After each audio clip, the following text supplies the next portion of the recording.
PTV KPM.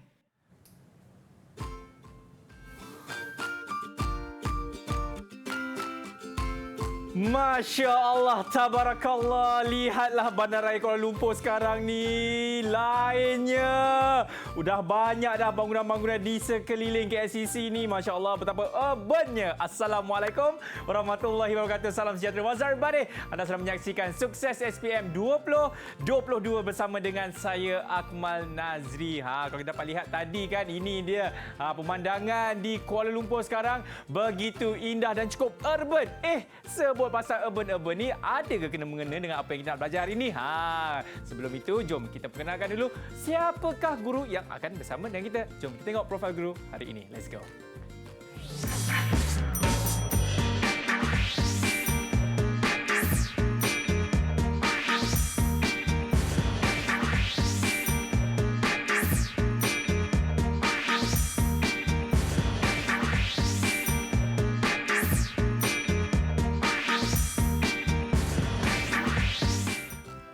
Baik, inilah dia Cikgu Fitri. Assalamualaikum, Cikgu. Waalaikumsalam. Ya, saya pasti kalau murid-murid tengok je muka Cikgu Fitri kita dah tahu dah hari ini kita akan belajar bagi mata pelajaran geografi, Cikgu. Ya, betul, Akmal. Tapi sebenarnya ada ke kena-mengena dengan macam saya cakap tadi kan, urban ataupun urbanisasi ni, Cikgu, dengan kita nak belajar hari ini? Apa yang kita belajar ini adalah berkaitan dengan bab yang ke-15, urbanisasi, berkaitan dengan perkembangan bandar. Ini orang kata bab di dalam tingkatan 4, betul, Cikgu? Ya, bab terakhir Ya. tingkatan 4. Baik, dan sekarang ini, Cikgu, katanya bukan kita berdua saja, kita juga ada anak-anak murid, Cikgu. Ya, dari SMK Sulaiman Bentung Pahang. Dan di manakah mereka? Ini dia. Assalamualaikum. Assalamualaikum. Siapa mereka ni, Cikgu? Boleh perkenalkan? Okey, kita akan bersama Marisha Damia, kita ada Alif Azril, kita ada Lakshmi Dewi dan kita ada Amsha. Ya. Okey, lambai sedikit murid-murid semua. Apa khabar? Wah, semua dah bersedia untuk kita nak belajar bagi mata pelajaran geografi ini? Sudah. Ya, Sudah. saya mewakili semangat mereka, Ya. Cikgu. Okey. Baiklah. Jadi tanpa buang masa, jom kita mulakan kelas kita bersama dengan Cikgu Fitri bagi mata pelajaran geografi bab urbanisasi. Betul, Cikgu? Okey, betul. Silakan, Cikgu. Okey, terima kasih, Akmal. Okey, kita mulakan hari ini iaitu bab yang ke-15. Topik kita adalah berkaitan dengan urbanisasi. Okey, apakah urbanisasi ini? Okey, harap murid-murid di studio dan di rumah dapat sama-sama melihat apakah yang dimaksudkan dengan urbanisasi. Okey, sebelum kita pergi pada maksud urbanisasi berkaitan topik yang akan kita pelajari pada hari ini, kita akan tengok apakah yang akan murid dapat. Okey, berkaitan dengan menjelaskan konsep dan proses urbanisasi. Okey. Yang kedua adalah menghuraikan faktor-faktor yang mempengaruhi proses urbanisasi.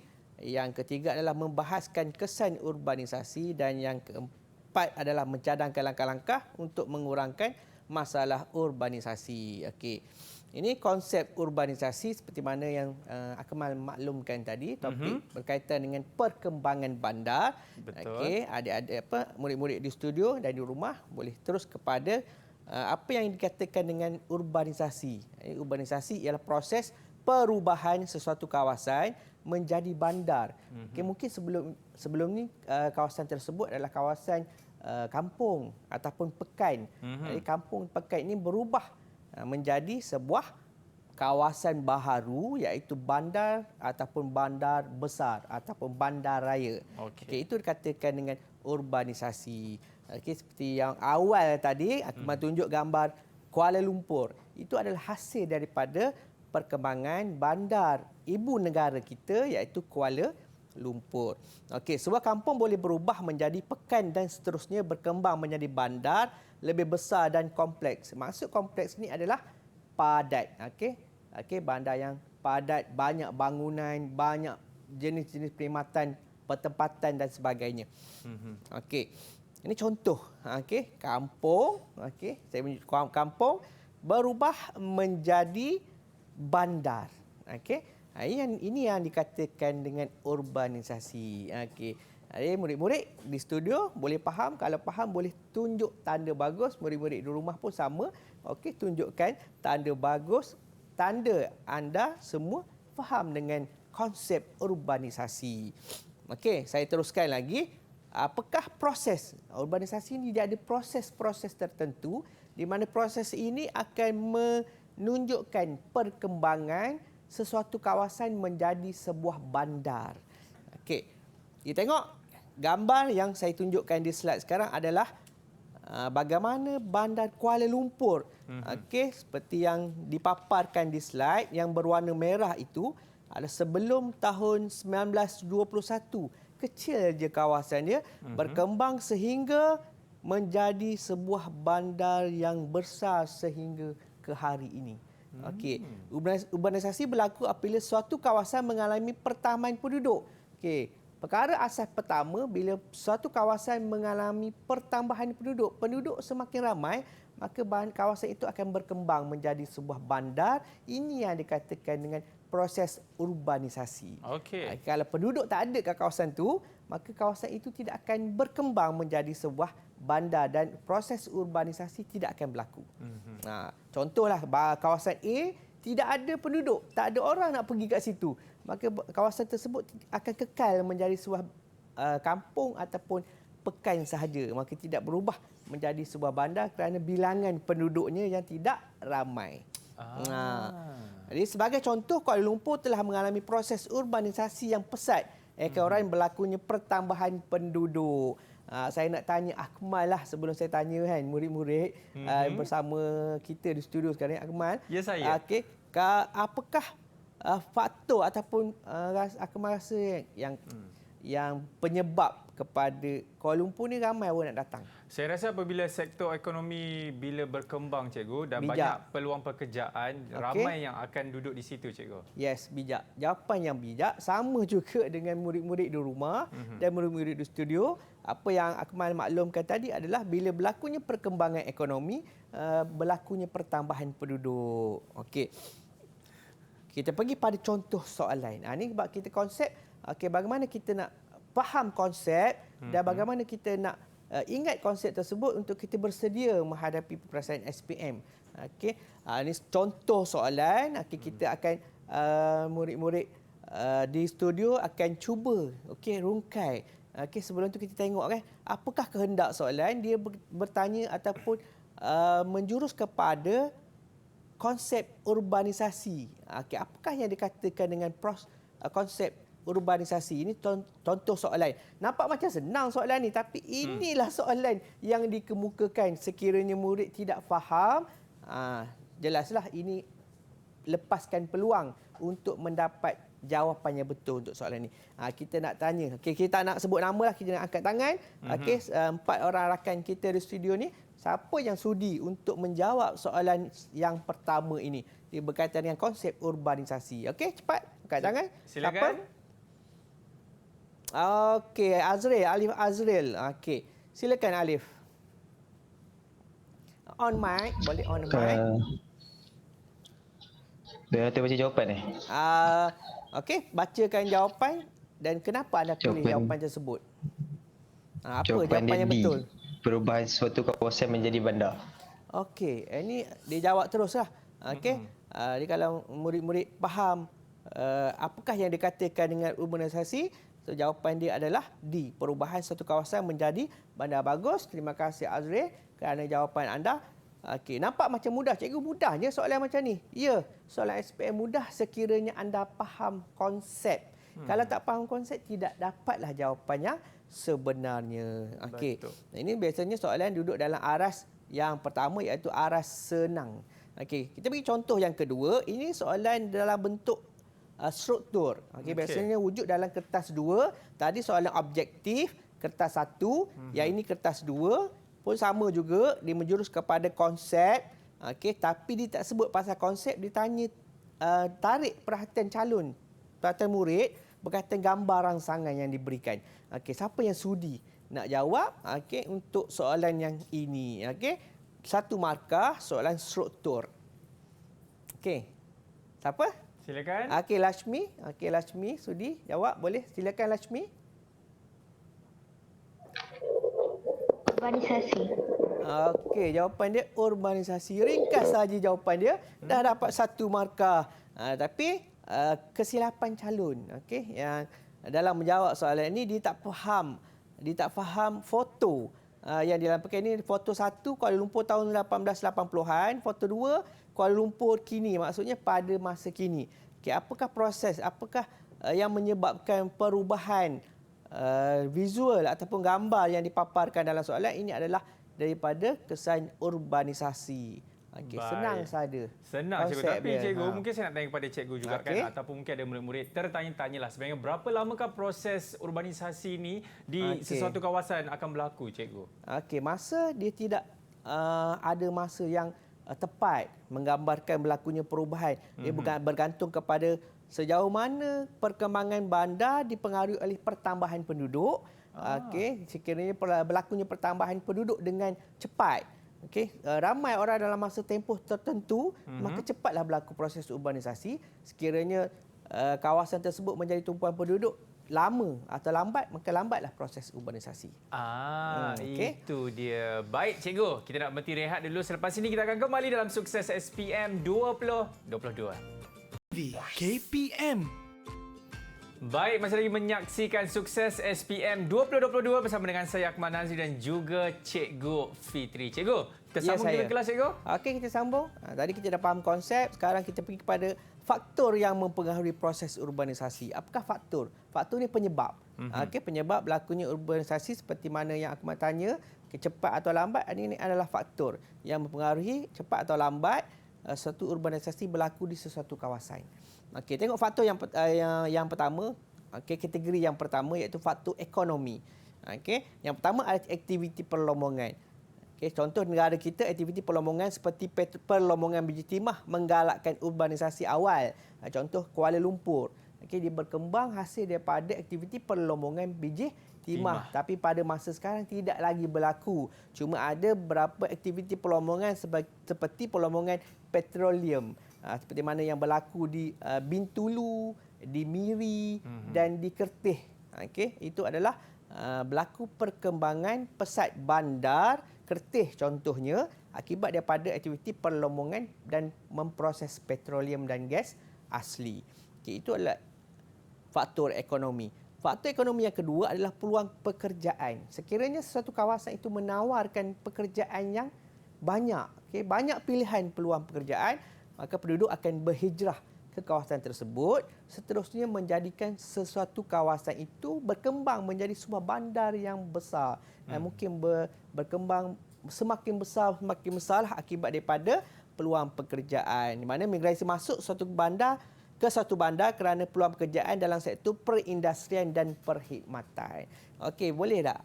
Okey, calon-calon boleh faham? Kalau faham boleh tunjuk tanda bagus. Okey, semestinya Akmal bersama saya sentiasa memahami dan tunjuk tanda bagus. Diharap murid-murid di rumah juga turut faham dengan faktor ekonomi di mana dua tadi aktiviti perlombongan dan peluang pekerjaan. Kita tengok yang ketiga, kedudukan yang strategik. Apakah yang dimaksudkan dengan kedudukan strategik? Kedudukan strategik di laluan antarabangsa timur dan barat menggalakkan perkembangan bandar pelabuhan dalam perniagaan dan perdagangan. Seperti mana contohnya di Kelang, Bandar Kelang akibat daripada wujudnya pelabuhan yang dikenali sebagai Pelabuhan Kelang. Okey, dia punya jalan laut. Okey, sama ada jalan udara, jalan laut ataupun jalan darat. Ini adalah faktor yang ketiga. Saya teruskan faktor yang mempengaruhi proses urbanisasi. Faktor ekonomi yang keempat, pelbagai jenis perkhidmatan. Okey, seperti mana yang kita ketahui perkhidmatan penting dalam kehidupan kita seharian. Jadi proses urbanisasi telah mewujudkan pelbagai jenis perkhidmatan untuk penduduk. Okey, ini faktor yang keempat. Saya nak tanyalah yang tak bercakap lagi tu. Damia, apa faktor yang lain yang Damia boleh fikirkan ataupun beri pandangan kepada murid-murid yang berada di rumah dan kita di studio ini berkaitan dengan faktor yang seterusnya. Apa faktor, Damia? Silakan, Damia. Okey, Damia. Boleh on mic. Okey. Faktor pelbagai jenis perkhidmatan. Okey, dah sebut dah tadi. Faktor lain? yang mungkin Keindahan alam semula jadi. Yes. Okey, keindahan alam semula jadi. Kita tengok, terima kasih Damia, keindahan alam semula jadi. Okey, di Malaysia semestinya terkenal dengan keindahan alam semula jadi. Kita tarik sikit luar daripada apa yang kita belajar, di mana iklim kita khatulistiwa kan panas dan lembap sepanjang tahun, mewujudkan keindahan alam semula jadi. Di mana keindahan alam semula jadi seperti pantai, laut dan hutan menggalakkan ekopelancongan. Apa ekopelancongan ni rasa, Akmal? Tak apa. Kita tanya murid yang belum jawab lagi, cikgu. Belum jawab lagi. Okey, Amsyah. Okey. Apa Amsyah? Ekopelancongan ni apa Amsyah? Saya bagi ini apa ni?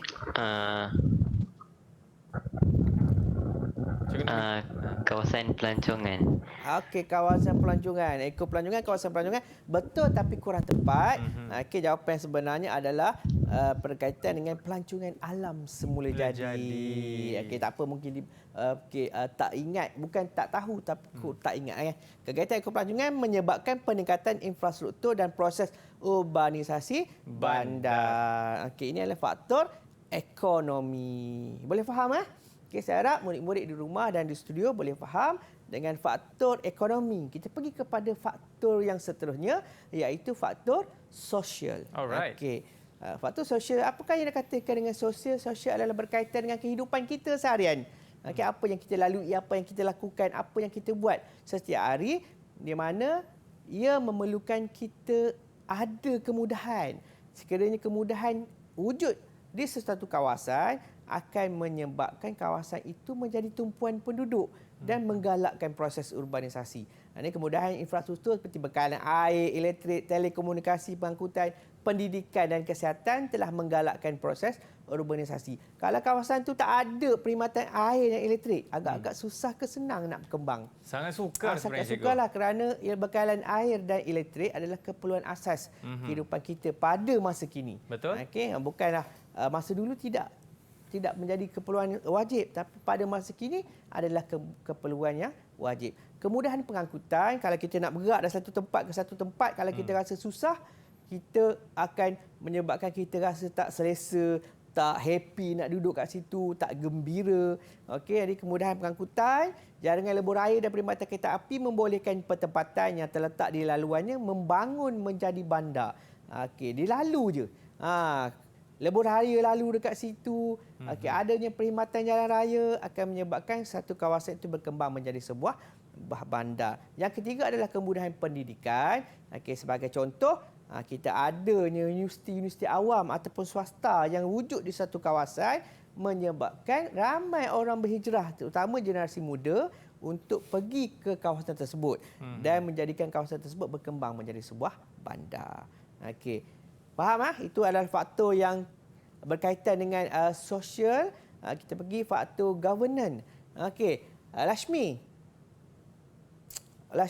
Okey, Lashmi boleh dengar saya? Okey, apakah faktor governance yang pertama yang Lashmi rasa mempengaruhi proses urbanisasi ini? Mungkin boleh share dengan murid-murid, rakan-rakan di rumah. Okey, Lashmi. Zon perdagangan bebas. Faktor governance, zon perdagangan bebas. Okey, terima kasih. Okey, zon perdagangan bebas. Okey, apakah yang dikatakan dengan zon perdagangan bebas ni? Bandar berkembang kerana kerajaan telah menggalakkan perindustrian di beberapa bandar dengan menubuhkan zon perdagangan bebas. Apa maksud zon perdagangan bebas? Dia maksudnya bebas untuk berdagang, membuka kilang, menjalankan perkhidmatan, menawarkan pekerjaan. Itu faktor governance. Governance ni maksudnya adalah dasar kerajaan. Kerajaan tetapkan dekat sini boleh buat perdagangan, boleh buka kilang. Mungkin cukai yang dikenakan rendah. Maka menarik pelabur-pelabur dalam dan luar negara untuk membuka kilang. Bila buka kilang mesti ada peluang pekerjaan. Bila ada peluang pekerjaan, mestilah ramai orang-orang luar daripada kawasan tersebut akan hadir ke situ untuk bekerja dan menetap di situ. Maka kawasan itu berkembang daripada satu kawasan perindustrian saja berkembang menjadi sebuah bandar kerana wujudnya kawasan pertempatan. Betul. Itu kaitan dia. Kena biasakan dengan ayat-ayat sebegitu untuk menjawab soalan-soalan dalam peperiksaan sijil pelajaran Besar, terutama dalam mata pelajaran geografi. Okey. Kita pergi yang ke ini contohlah contoh bayang lepas di Pulau Pinang ada zon kawasan perdagangan bebas. Ini faktor governance yang kedua adalah bandar satelit. Oh, okey. Okey, bandar satelit ni apa? Bandar satelit ni adalah bandar yang bergantung pada industri tempatan tapi ada berkaitan ekonomi dan struktur jaringan perhubungan dan pentadbiran dengan sesuatu bandaraya yang berhampiran. Okey, bandar induk diwujudkan berhampiran dengan bandar induk itu adalah bandar satelit pecahan cawangan untuk mengurangkan mungkin kesesakan yang berlaku di kawasan ataupun sebagainya. Dan bandar yang lain selain pada istilah bandar satelit ada juga bandar baharu. Contoh Bandar Bangi dah berkembang menjadi sebuah bandar yang terlalu padat, maka wujudlah bandar kedua iaitu Bandar Baru Bangi. Itu fungsi bandar baru. Okey, ataupun bandar satelit dia mengurangkan ataupun membesarkan kawasan bandar. Okey. Contoh bandar satelit biasanya dianggap penyokong bandaraya yang berhampiran. Banyaklah bandar-bandar yang berhampiran untuk memberi peluang ataupun kapasiti yang lebih besar kepada bandar utama. Okey. Faktor governance yang ketiga yang terakhir apa? Mungkin kita boleh minta cadangan daripada rakan-rakan, murid-murid yang bersama saya. Siapa? Azril? Okay, mungkin Azril boleh beritahu ke faktor governance yang seterusnya? Teknologi maklumat. Oh, teknologi maklumat. Okey, bagus. Cadangan apa-apa maklumat perkongsian daripada Azri. Terima kasih Azri. Okey, teknologi maklumat wujudnya bandar teknologi maklumat. Okey, pembangunan teknologi maklumat oleh pihak kerajaan menggalakkan proses urbanisasi melalui Pusat Urus Niaga Teknologi Maklumat. Okey, sebagai contoh Bandar Cyberjaya di Selangor. Itu adalah bandar teknologi maklumat. Berkembang akibat daripada penawaran perkhidmatan berkaitan dengan teknologi maklumat yang memang dewasa ini kita tahu memang sangat-sangat perlu dalam kehidupan generasi baharu, okey, dan akan datang. Okey, itu adalah faktor governance. Okey, saya teruskan lagi. Jadi kita dah itu saja faktor. Kena ingat je. Calon-calon kena ingat faktor ni tadi apakah faktor yang menyebabkan berlakunya proses urbanisasi. Ingat ada faktor ekonomi, ada faktor apa lagi? Boleh bagi respon sosial dan faktor governance. Governance ni kena faham, governance ini adalah dasar kerajaan, peranan yang dimainkan oleh kerajaan dalam membantu proses urbanisasi. Okey, ini soalan contoh.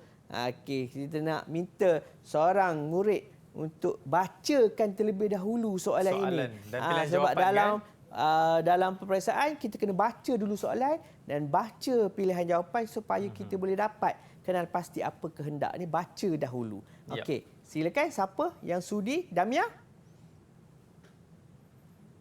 Boleh Damia? Okey.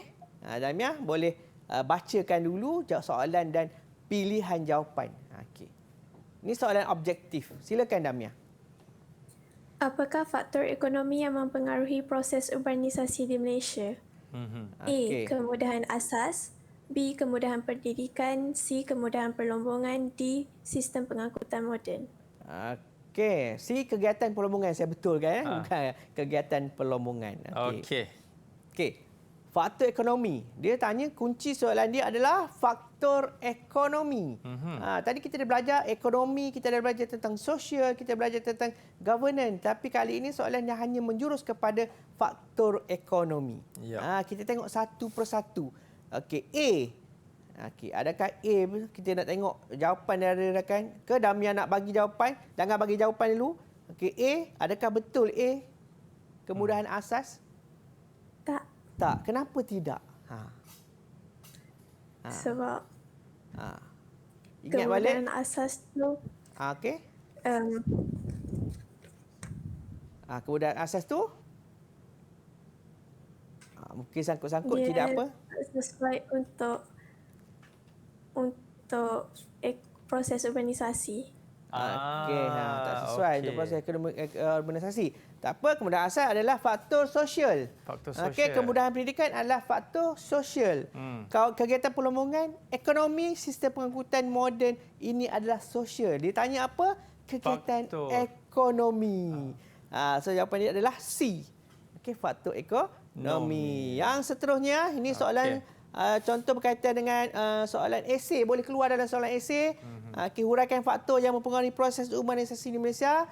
Okey, disuruh hurai 6 markah, mesti ada fakta, huraian dan contoh yang sesuai. Cara nak jawab, senaraikan sebanyak mungkin faktornya. Okey, faktor yang pertama peluang pekerjaan. Okey, faktor yang kedua adalah banyak kemudahan infrastruktur. Faktor yang ketiga adalah faktor governance. Yang keempat, siapa faktor keempat? Tolong lengkapkan saya punya faktor-faktor yang sesuai berkaitan dengan faktor yang mempengaruhi proses urbanisasi di Malaysia. Ini siapa? jawapan dia ada dekat tadi je. Ada yang saya sebutkan tadi. Okey, ada apa dekat Rashmi? tadi.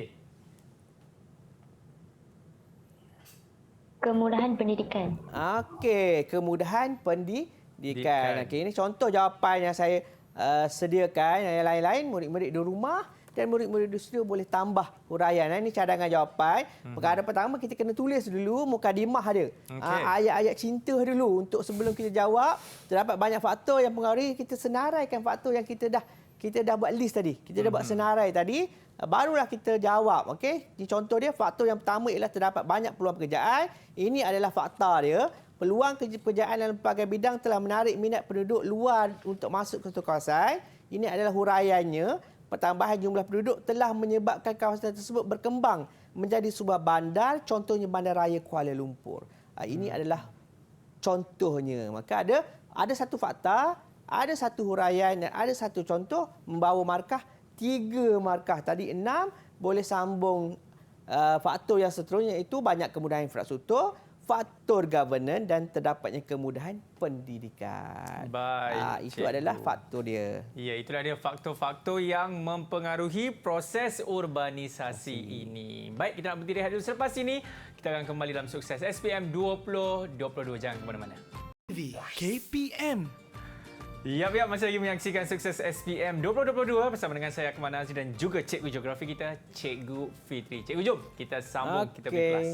Kita teruskan. Hari kita belajar tentang faktor. Hari ini kita pergi kali ini kita pergi pada kesan. Baik. Apakah kesan urbanisasi ini? Adakah banyak kesan buruk atau baik? Tapi kita tengok dulu yang pertama adalah kesan positif.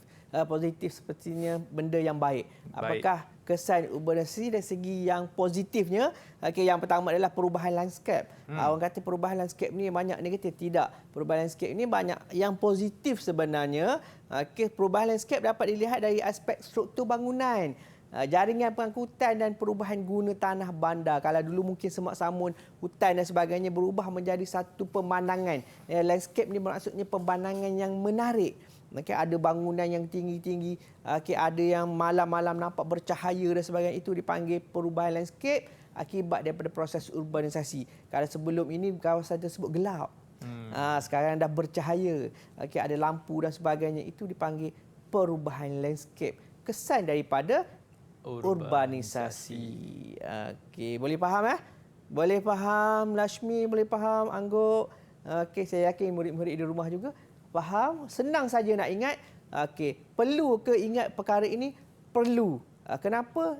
Sebagai persediaan murid-murid untuk menghadapi peperiksaan SPM akan datang. Kena ingat. Yang seterusnya adalah peluang pekerjaan. Kesan urbanisasi, apabila berlakunya urbanisasi, wujudnya bandar dan sebagainya, bandar makin bertambah saiz dia, semakin luas bandar, maka peluang pekerjaan akan menjadi semakin bertambah. Banyak orang dapat menikmati pekerjaan, seterusnya dapat menerima upah untuk pekerjaan dan meningkatkan taraf hidup. Mungkin sebelum ini tidak mampu memiliki kenderaan, sudah mampu untuk memiliki kenderaan kerana peluang pekerjaan yang ditawarkan. Kesan daripada urbanisasi. Peralihan dalam kegiatan ekonomi daripada sektor primer kepada sektor sekunder. Primer adalah contoh pertanian. Sekunder adalah proses untuk mengubah bahan produk pertanian menjadi produk yang boleh digunakan. Telah menyediakan peluang pekerjaan seperti dalam industri memproses makanan dan minuman, elektronik dan otomotif. Okey, automatik ini contohnya kenderaan, pembuatan kenderaan, jentera dan sebagainya lah. Itu adalah kesan positif. Okey, kita pergi yang seterusnya, kesan positif. Nanti bukan hanya kedua, ada yang seterusnya kesan positif. Boleh tak bagi cadangan? Kesan positif apalah selain daripada perubahan landscape dengan peluang pekerjaan tadi? Okey, nak dengar suara Azril. Azril. Azril. Silakan Azril. Apa lagi? Kesan positifnya Kesan positif perkembangan dia. infrastruktur. Yes, bagus. Terima kasih Azril. Okey, murid-murid di rumah juga saya yakin dapat berikan kesan positif yang seterusnya, itu perkembangan infrastruktur. Kalau dahulunya kemudahan infrastruktur hanya berada di tahap minima. Ada-ada je. Sekarang dah makin bertambah. Peningkatan jumlah penduduk telah menggalakkan kerajaan untuk menyediakan kemudahan infrastruktur seperti pendidikan, kesihatan, bekalan elektrik dan air, pengangkutan serta telekomunikasi. Sekarang semua orang memerlukan jaringan telekomunikasi, penggunaan telefon bimbit dan sebagainya. Telah mewujudkan hubungan antara satu tempat dengan tempat yang lain. Itu adalah kesan daripada urbanisasi. Yang seterusnya adalah taraf hidup meningkat. Kita hidup dalam selesa, kita mampu memiliki apa yang kita ada, kita inginkan. Dan taraf hidup meningkat, pendapatan yang tinggi di bandar dan kehidupan yang selesa meningkatkan taraf hidup penduduk. Penduduk boleh mendapatkan barangan, pendidikan dan kemudahan perubatan yang baik di bandar. Kita nak tanya pendapat. Abang kita punya student di studio kita, Akmal. Ya, saya. Nak tanya kan. Kalau ada beri pilihan lah, nak duduk di bandar ke nak duduk di luar bandar? Kalau sekarang cikgu, saya akan memilih luar bandar, cikgu. Memilih luar bandar sekarang. Saya tak nak tanya sebab apa. Kita nak tanya kan adik-adik, murid-murid studio. Apa pilihan kan? Adakah sama macam Akmal ataupun ada pilihan dan pendapat lain? Silakan. Boleh, siapa? Saya nak sebut nama, kita boleh berkongsi-kongsi idea dengan murid-murid di rumah. Saya yakin murid-murid di rumah pun ada pendapat tersendiri. Sama ada kekal duduk di bandar ataupun nak berhijrah ke bandar ataupun kekal duduk di kampung. Boleh? Siapa? Kalau ada beri pilihan, tak nak tanya sebab, saya nak tanya di mana pilihan anda. Sama ada di pekan, kampung ataupun di bandar. Siapa nak jawab? Alif Azri angkat tangan tu. Lashmi angkat tangan. Lashmi angkat tangan. Silakan Lashmi. Kekal duduk di bandar saja. Duduk di bandar. Sebab sekarang duduk di bandar lah. Sekolah Menengah Sulaiman ni di bandar lokasi dia. Mungkin kerana tadi dia merasakan kesan positif duduk di bandar kerana di bandar adanya kemudahan infrastruktur yang baik, taraf hidup yang lebih tinggi, selesa. Mungkin dekat bandar dia ada pemandangan yang menarik, lampu-lampu dan sebagainya. Itu adalah kesan positif kerana di bandar menawarkan perkara yang lebih menarik perhatian penduduk untuk kekal di situ. Itu adalah kesan positif. Kita pergi pada kesan yang negatif, tidak dinafikan. Satu perkara akan wujud. Selain daripada positif, ada negatif dia. Bukan buruk tetapi kurang baik. Kesan daripada urbanisasi ini, kesan yang pertama adalah pulau haba. Pulau haba. Duduk di bandar, panas. Mungkin itulah faktor Akmal tidak duduk di bandar kan. Duduk di luar bandar mungkin suhunya lebih nyaman. Lebih tenang. Lebih tenang. Kerana di bandar, pulau haba. Kerana bangunan di bandar ini, dia memerangkap haba. Kerana bangunan dibuat daripada batu bata dan simen. Simen ini memerangkap haba, mendam haba. Sebab itulah duduk di bandar suhu dia lebih tinggi. Kesan negatif yang kedua adalah pencemaran. Semestinya banyak pencemaran, terutama pencemaran udara. Apa pencemaran udara ni? Murid-murid di rumah boleh cuba-cuba fikirkan apakah pencemaran udara semestinya oleh asap kenderaan. Berbeza dengan kawasan luar bandar.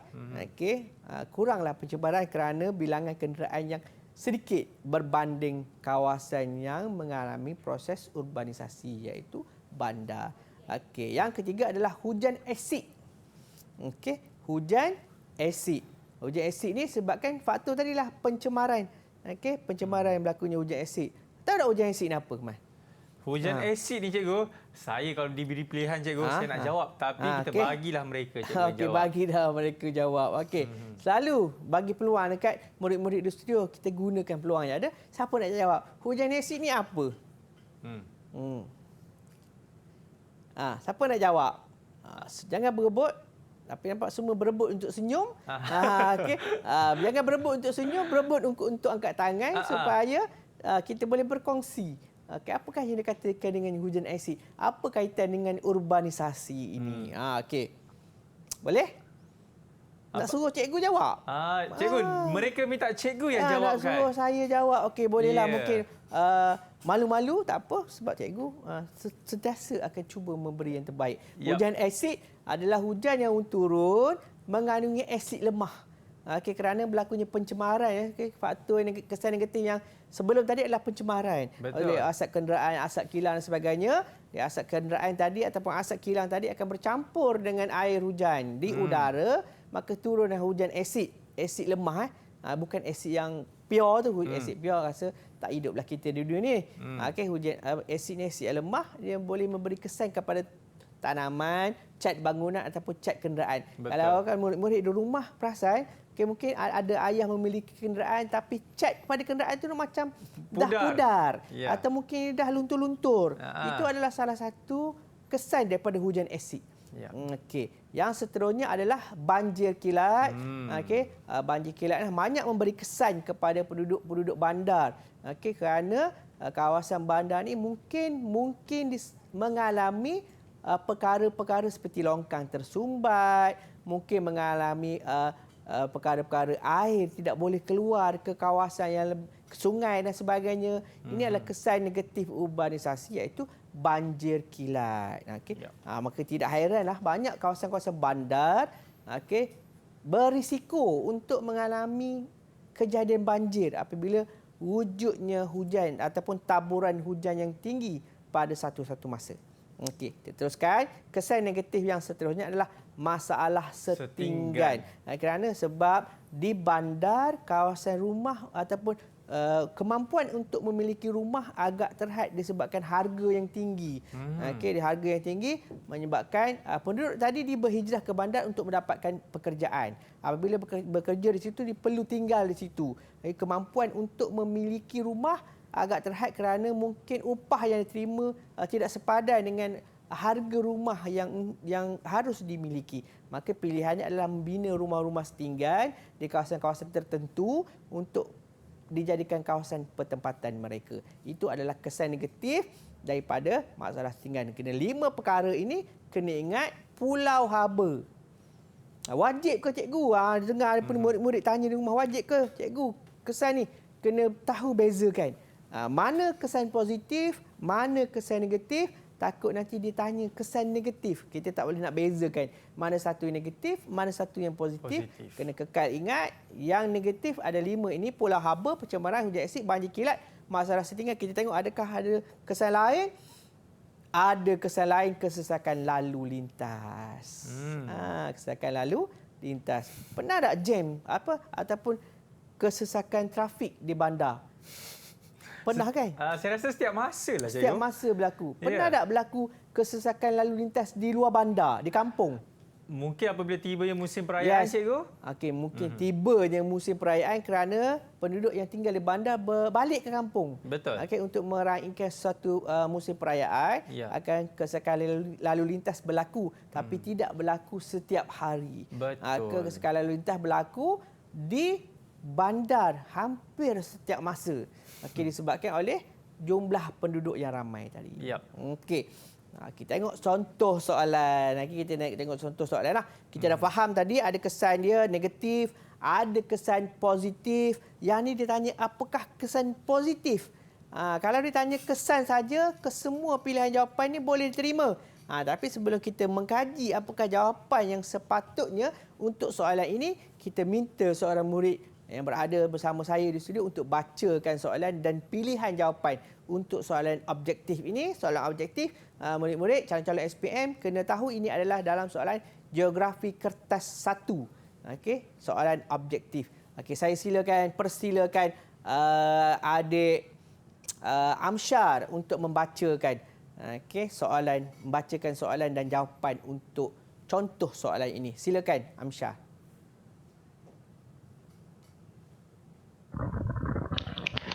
Apakah kesan positif akibat proses pembandaran di Kuala Lumpur?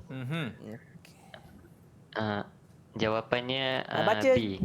Baca pilihan landscape. jawapan dulu. Amsyar baca pilihan dulu. A, B, C, D Tak ke? payah baca jawapan lagi. Baca pilihan jawapan dia. A apa, B apa, C apa, D apa. Kejadian banjir kilat. Okey. B. Perubahan landscape. C. Kawasan setinggan.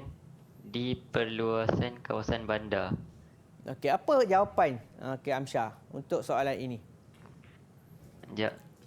Jawapannya B. Perubahan landscape. Okey, kita tengok adakah betul. Okey, jawapan untuk Amsyar. Okey, yang telah Amsyar berikan tadi. Ditanya kesan positif. Okey, kesan positif. Okey, kesemua jawapan A, B, C dan D ini adalah soalan betul berkaitan dengan kesan. Okey, so dia tanya, jadi ditanya, dia nak yang positif. Okey, A negatif. Okey. B adalah positif, C negatif, D negatif. So jawapan dia adalah B, di mana kesan positif. Okey, ditanyakan. Okey, contoh soalan kedua, apakah kesan proses urbanisasi kepada alam sekitar fizikal di Malaysia? Ini kesan kepada alam sekitar. Okey, dia tanya kesan proses urbanisasi. Kita tengok migrasi meningkat, kesesakan lalu lintas, berlakunya pencemaran, peningkatan masalah setinggan. Dia tanya kepada alam sekitar, okey. Migrasi meningkat kepada manusia, kesesakan lalu lintas kepada manusia, peningkatan masalah setinggan kepada manusia. So jawapan dia C, berlakunya pencemaran. Ini adalah kesan kepada alam sekitar. Kena faham bahawa setiap soalan dia ada perangkap. Perangkap dia adalah kepada alam sekitar. Jika murid-murid calon-calon SPM tidak berhati-hati dalam memilih jawapan, mungkin tersalah pilih, maka tidaklah memilih C. C jawapan dia adalah berlakunya pencemaran. Okey, ini soalan yang terakhir. Kesan bandaran yang menjejaskan alam sekitar. Apa kesan pembandaran yang menjejaskan alam sekitar? Alam sekitar, kejadian Pulau Haba adalah berkaitan dengan alam sekitar, lalu lintas kepada manusia, wujud kawasan setinggan, dan pertambahan kawasan hijau. Ini adalah kepada manusia, kepada alam sekitar adalah kejadian Pulau Haba. Dan pertambahan kawasan hijau tidak kerana urbanisasi akan menjejaskan kawasan hijau. Itu adalah contoh-contoh soalan objektif untuk kertas 1. Iyalah, cikgu dah bagi jawapan dah. Saya dah bagi jawapan. Saya baru nak jawab, cikgu. Nak jawab. Masya Allah. Okeylah, kita berhenti rehat dulu. Selepas ini kita akan kembali dalam Sukses SPM 2022. KPM. Alhamdulillah, masih lagi menyaksikan Sukses SPM 2022 bersama dengan saya, Akmal Nazri. Cikgu Fitri, ya. Ini kita nak sentuh apa pula dalam bab urbanisasi ni? Sentuh langkah mengurangkan kesan yang wujud. Semestinya langkah mengurangkan adalah kesan negatif lah. Bagaimana kita nak kurangkan kesan negatif yang wujud akibat daripada proses urbanisasi. Baik. Boleh saya teruskan? Silakan. Maka saya teruskan lagi dengan langkah mengurangkan kesan urbanisasi lebih kepada langkah untuk mengurangkan kesan negatif yang wujud akibat daripada suatu proses urbanisasi di sesuatu kawasan. Membina lebih banyak rumah kos rendah dan rumah pangsa. Ini adalah langkah untuk mengurangkan masalah setinggan. Jadi tidak mampu memiliki rumah kerana rumah harga mahal dan sebagainya. Langkah ini mungkin boleh diambil tanggungjawab oleh pihak-pihak tertentu untuk membina lebih banyak rumah kos rendah dan rumah pangsa untuk membolehkan penduduk-penduduk di bandar memiliki rumah sendiri. Yang seterusnya adalah mewujudkan bandar satelit. Bandar satelit adalah bandar pinggir kepada bandar utama. Mungkin juga boleh mewujudkan bandar baharu. Yang seterusnya adalah mewujudkan kawasan hijau. Kerana ini kalau kita tengok taman-taman perumahan di bandar-bandar, dia ada landscape, ada orang kata hiasan-hiasan, ada pokok-pokok, ada tanaman rumput dan sebagainya. Itu adalah salah satu cara untuk mengurangkan panas dekat bandar. Wujudnya kawasan-kawasan hijau, dia boleh menstabilkan suhu ataupun mengurangkan kepanasan yang wujud akibat daripada berlakunya Pulau Haba di kawasan bandar akibat daripada proses urbanisasi. Nak tanyalah diam tu kan nampak macam mengantuk. Okey, so kita pergi. Apakah langkah yang seterusnya yang boleh murid-murid cadangkan, yang di rumah boleh cadangkan juga langkah-langkah lain, mungkin boleh tulis dalam kertas untuk kita sama-sama ingat apakah langkah lain yang boleh. Okey, silakan. Siapa nak jawab? Damia ke? Damia, Marisha Damia.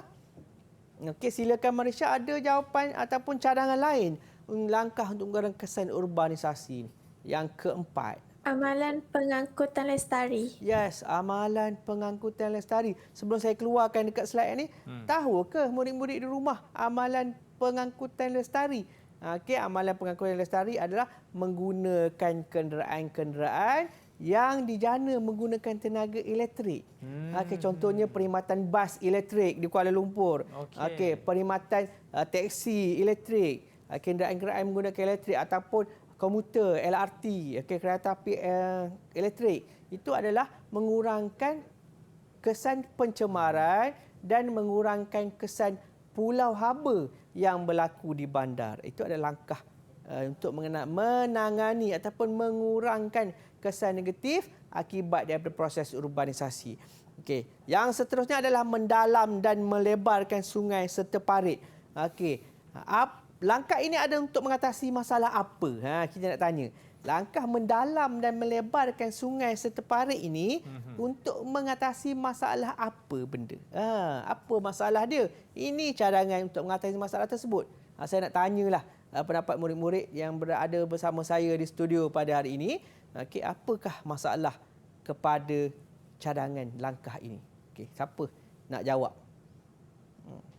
Siapa saya sebut nama? Okey, bagus. Azril. Alif Azril. Okey, silakan Alif Azril. Lah. Untuk mengatasi masalah banjir kilat. Bagus. Saya yakin murid-murid di rumah pun sama pendapat dengan rakan anda, Okey Azril. Okey, mendalam dan melebarkan sungai serta parit adalah langkah yang paling tepat untuk mengurangkan masalah banjir kilat. Kerana banjir kilat berlaku akibat daripada longkang tersumbat, longkang yang tidak mampu menampung jumlah kapasiti air hujan yang turun dengan lebat, maka ia boleh menyelesaikan masalah banjir kilat. Betul. Okey, ini soalan dia. Contoh soalan. Okey, saya nak minta seorang murid yang berada bersama saya untuk bacakan soalan dan jawapan terlebih dahulu. Siapa tak baca lagi? Cuba angkat tangan. Tak baca soalan lagi. Lashmi. Okey, silakan Lashmi. Mengapakah bandar satelit perlu diwujudkan? Okey. A. Mengurangkan pengangguran. B. Mengelakkan kejadian banjir kilat. C. Mengurangkan kesesakan di bandar utama. D. Mengalahkan penggunaan pengangkutan awam. Okey, apa pilihan jawapan Lashmi? C. Mengurangkan kesesakan di bandar utama. C, cikgu. Okey, tengok satu persatu pilihan jawapan dia. Mengurangkan pengangguran, bandar satelit tidak mengurangkan pengangguran. Pengangguran ini adalah ramai penduduk tidak dapat bekerja. Ya. Okey, sebab tu dia menganggur. Dia tanya tentang fungsi bandar satelit. Kenapa dia perlu diwujudkan? Dan Mi jawab tadi adalah C, mengurangkan kesesakan di bandar utama. Okey, ini adalah langkah bagi mengurangkan kesesakan tadi yang wujud akibat daripada proses urbanisasi yang pesat berlaku. Okey, soalan lain, okey, saya bacakan, mungkin nanti minta murid-murid untuk berikan jawapan yang bersesuaian. Maklumat berikut merupakan masalah perbandaran, pencemaran udara dengan peningkatan suhu. Okey, digunakan istilah pembandaran. Perbandaran ini adalah urbanisasi. Dia hampir sama. Tolong ingat, urbanisasi, bandar. Bandar, urbanisasi. Kena ingat, itu tip dia. Okey, apakah langkah yang boleh diambil untuk mengurangkan masalah tersebut? 1. Pembukaan bandar baharu. 2. Menaikkan taraf jalan raya. 3. Mewujudkan kawasan hijau. 4. Penggunaan transit aliran ringan. Kita tengok, okey, ditanya masalah perbandaran. Pembukaan bandar baharu nombor 1 ni salah. Okey, kita nak kurangkan masalah bandar, dia pergi buka bandar baru, tak betul lah. Nombor 1 tu salah, jadi kita buang pilihan jawapan yang ada 1. Okey, A ada pilihan jawapan yang ada nombor 1, B ada pilihan jawapan yang ada nombor 1. So jadi tinggal C dengan D, 2 pilihan daripada 4. Ini adalah cara untuk kita mengurangkan kesilapan dan memperoleh jawapan yang betul. 2, menaikkan taraf jalan raya. Okey, salah. Okey, salah. C, 2 tu salah. Automatik C tu salah. Dan D yang hang tinggal. Kita bacakan juga, jangan tinggal untuk baca pilihan jawapan. Ini yang kesilapan selalu murid-murid calon-calon SPM lakukan. Mudah berpuas hati, jangan mudah berpuas hati. Mewujudkan kawasan hijau, betul. Penggunaan transit aliran ringan, betul. So, jawapan dia apa? Mungkin kemana boleh jawapan? Semestinya D, D. cikgu. Okey, pandai. Okey, D jawapan dia. Ini adalah contoh soalan berkaitan dengan bab urbanisasi. Okey, murid-murid kena fahamlah. Baik. Sekian, terima kasih. Ya. Okey, good luck Sebelum untuk kita nak murid-murid. terima kasih tu, cikgu. Okey, ada lagi rumusan dia kan. Ya.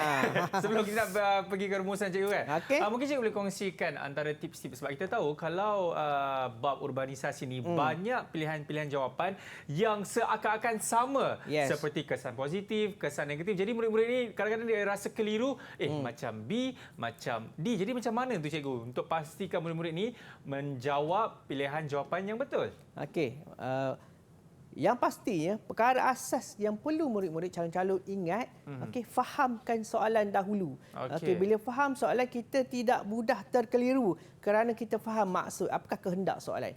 Yang kedua adalah cuba ingat fakta berdasarkan 2 perkara. Mesti positifnya apa, negatifnya apa. Janganlah kata, sebagai contoh saya kata okey, untuk murid-murid di studio dan di rumah, kita nak hafal faktor. Kita nak hafal kesan, contoh. Kita nak hafal fakta berkaitan dengan kesan urbanisasi. Jangan hafal fakta kesan. Kita kena hafal fakta kesan positif, kesan negatif. Barulah kita boleh faham untuk bahagikan tadi. Positif dan yang negatif. Baik. Terima kasih banyak kepada Cikgu Fitri dan juga murid-murid kita daripada SMK Sulaiman Bentong Pahang. All the best kepada anda semua. Kita akan jumpa lagi dalam Sukses SPM 2022. Assalamualaikum. Bye-bye.